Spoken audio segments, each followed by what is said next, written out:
Good morning, everybody. Today we are going to discuss about the amplifiers. So I have brought an amplifier in your class for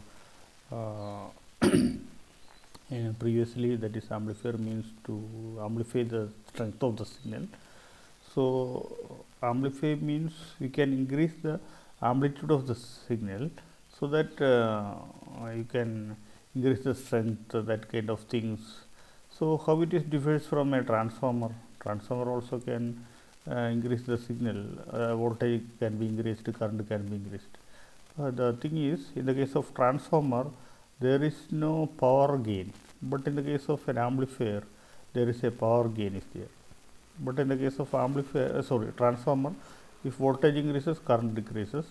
But here, even if we are increasing the voltage, the current can be remains same, or we can increase both the voltage as well as current. That is the difference between an amplifier, using an amplifier and a transformer.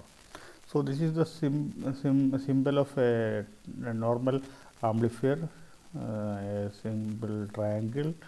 So and there is an input, there is an output, and there is a supply. Normally there will be positive supply and negative supply will be used for an amplifier. In some amplifiers, only one supply is required, and this is the expression for the gain. Gain means when it is passing through this, there will be output will be normally more than the input. Output will be more than the input. So this is the gain of the amplifier, V out by V in. And we are using active devices like transistors in the case of an amplifier. The input signal may be current, voltage, or power signal. The additional power current in the output signal is supplied by the DC source used to bias the circuit. That is, there will be a DC supply. That is the power gain. That extra power is coming from this power supply. So amplifiers are mainly used in audio and video instruments, communication controllers, etc. And now we can see the characteristics of an amplifier. So this is the normally the symbol of an amplifier. We have seen there is a, in the previous symbol only one input is there and one output is there, but here for taking an input, for giving an input, two terminal circuit, and for taking an output, two terminal circuit. So previously in the transistor era we have seen common emitter, common base, common collector era. That is, one is common, that is to give an input, two terminal circuit. Transistor has only three terminals. So to give an input, one terminal is common, and to take an output, one terminal is common. That is why common base, common emitter, and common collector came. So here also normally the transistor will function as an amplifier. So it is a two input circuit to give the input, two terminal circuit to give the input, and a two terminal circuit to take the output.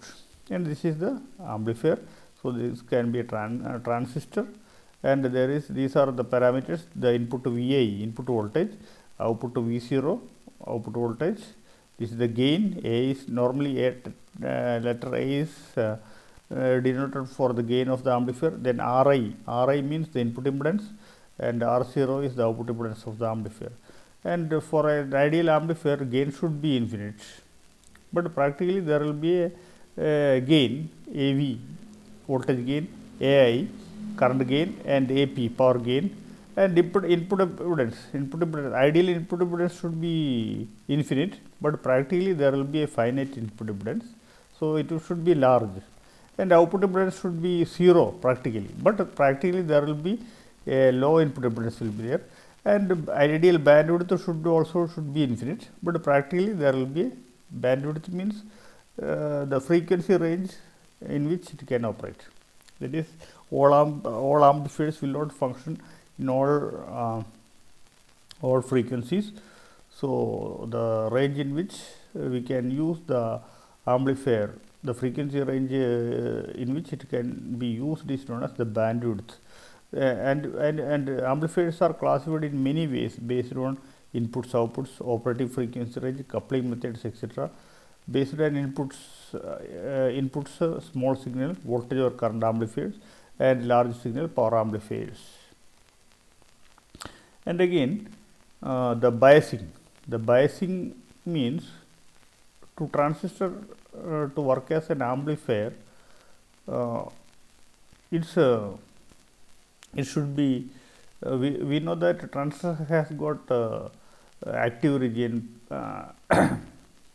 saturation, and cutoff region. Active, saturation, and cutoff. And actually it should be worked in the active region to work as an amplifier. So biasing is a method to keep the transistor in the active region, then only it will function as an amplifier.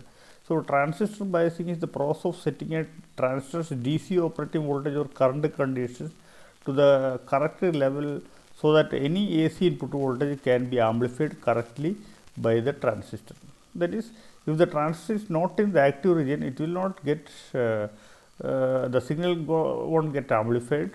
So to get it amplified, what we have to do is we have to keep the transistor in the active region. So a method to keep the transistor in the active, that is, active means what is active? Base emitter junction is forward biased and collector base junction is reverse biased. So that biasing, that is known as biasing. Base emitter junction forward biased and collector base junction reverse biased. That method is known as the biasing of the transistor. The correct biasing point for bipolar transistor, either NPN or PNP, generally lies somewhere between two extremes of the operation with respect to either being fully on or fully off along its load line. There is a term known as load line.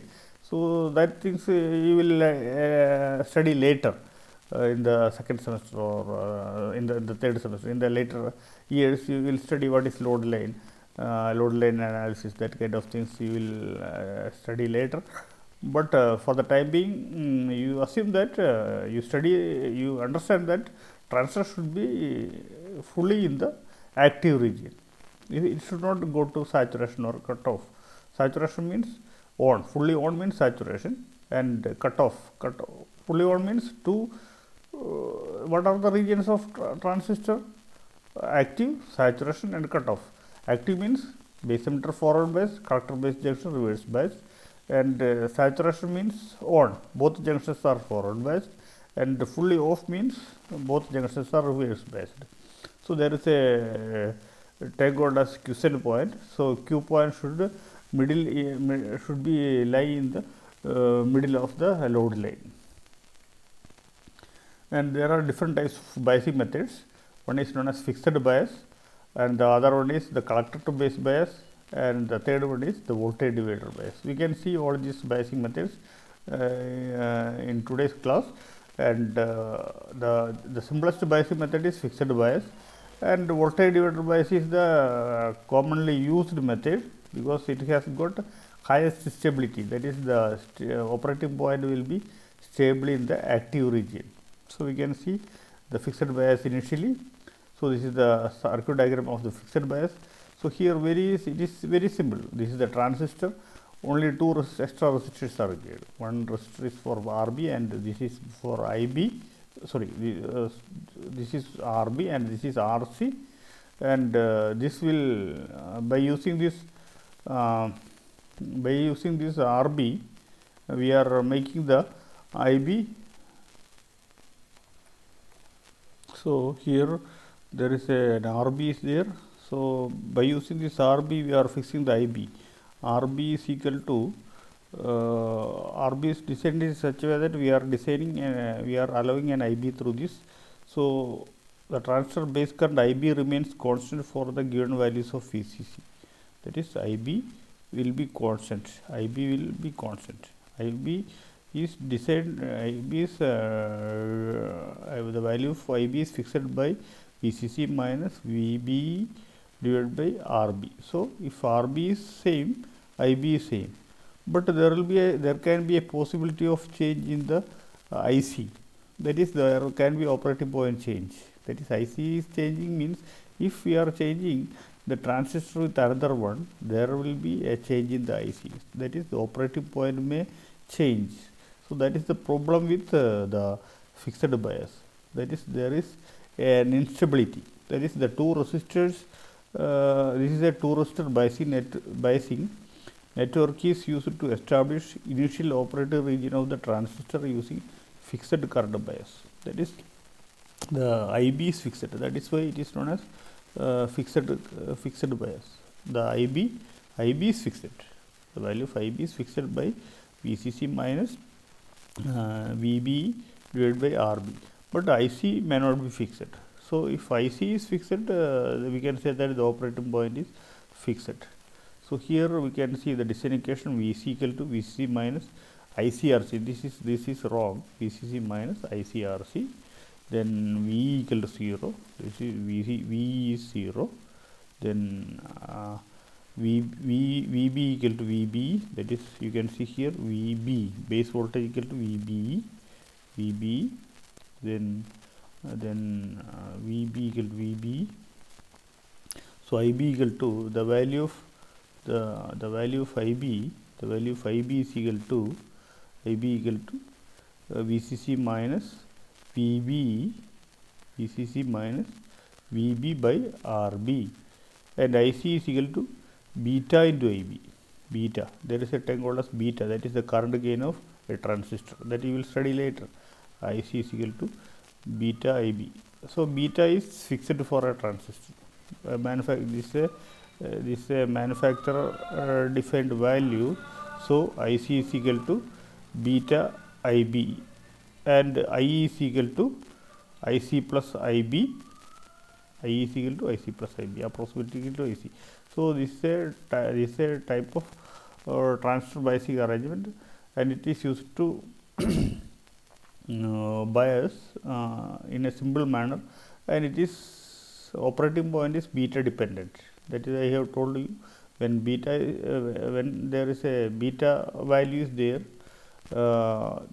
beta dependent means if the beta is changing, IC will change. That is, if we are changing the transistor with another one, the value of the beta may change, so the operating point may change. That is the problem with a fixed bias. So then the next biasing method is the collector to base bias method. So here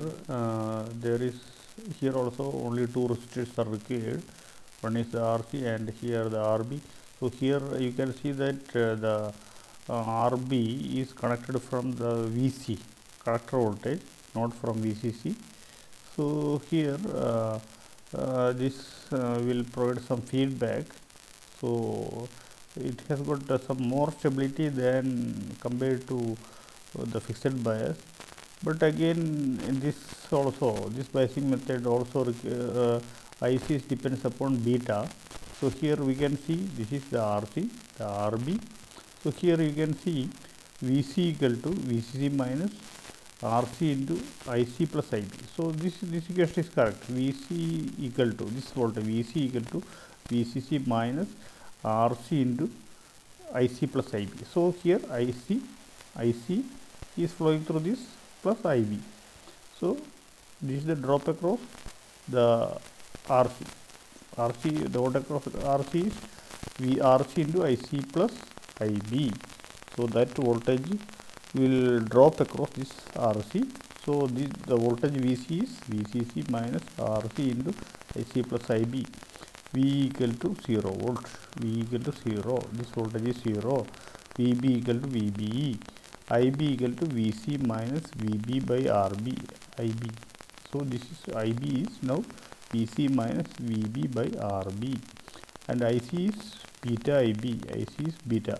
So here IB is depends upon so IB depends upon this value, and IC is depends upon beta into IB, and I is as you know IC plus IB and approximately equal to IC.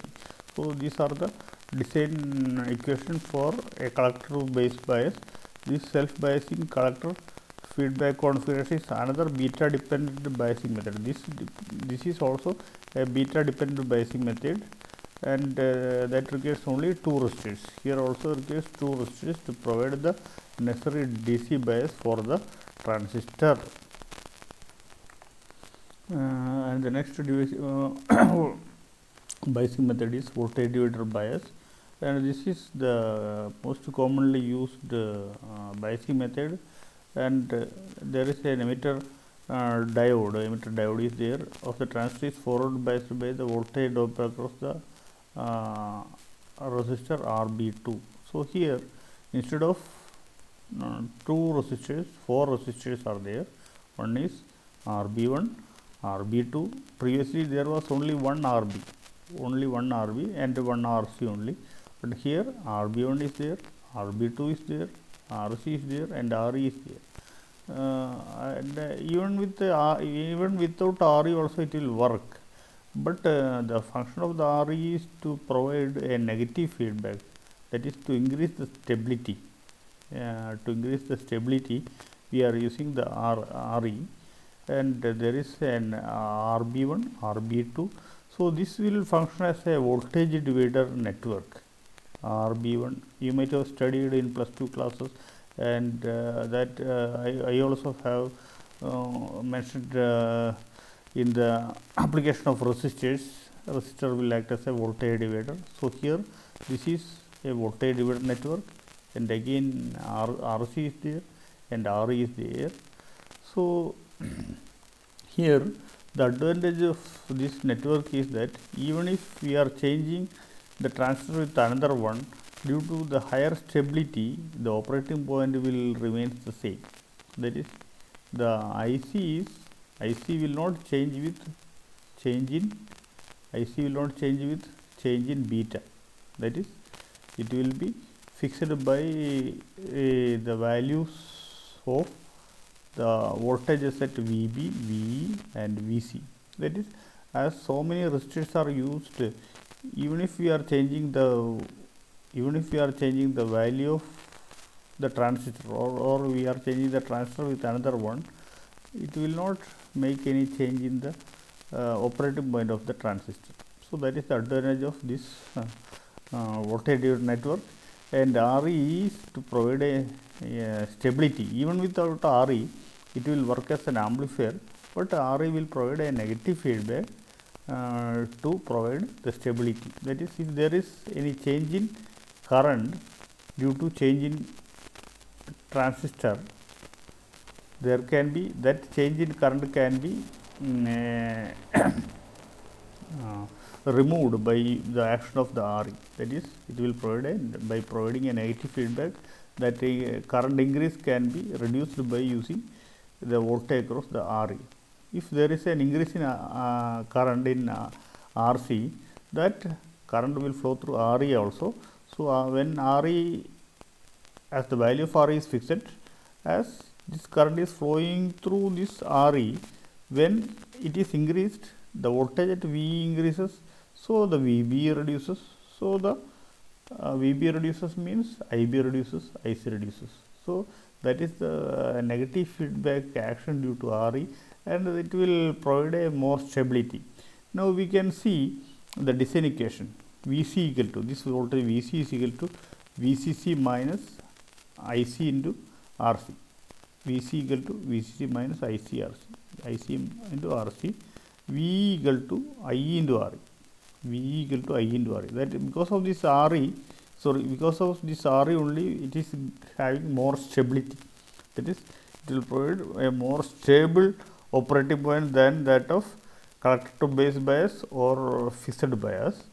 So the another one is VC equal to VC. VC means this value, VC minus VE, and VB, this voltage VB is equal to VB plus VBE. VB is equal to VB plus VE. VB is equal to VE plus VBE. And IB2, this current through this RB2 is equal to VB, this voltage divided by RB2. And IB1, the current through RB1 is equal to IB, base current, plus IB2. That is current dividing rule. This current is equal to this plus this. And the other one is RB.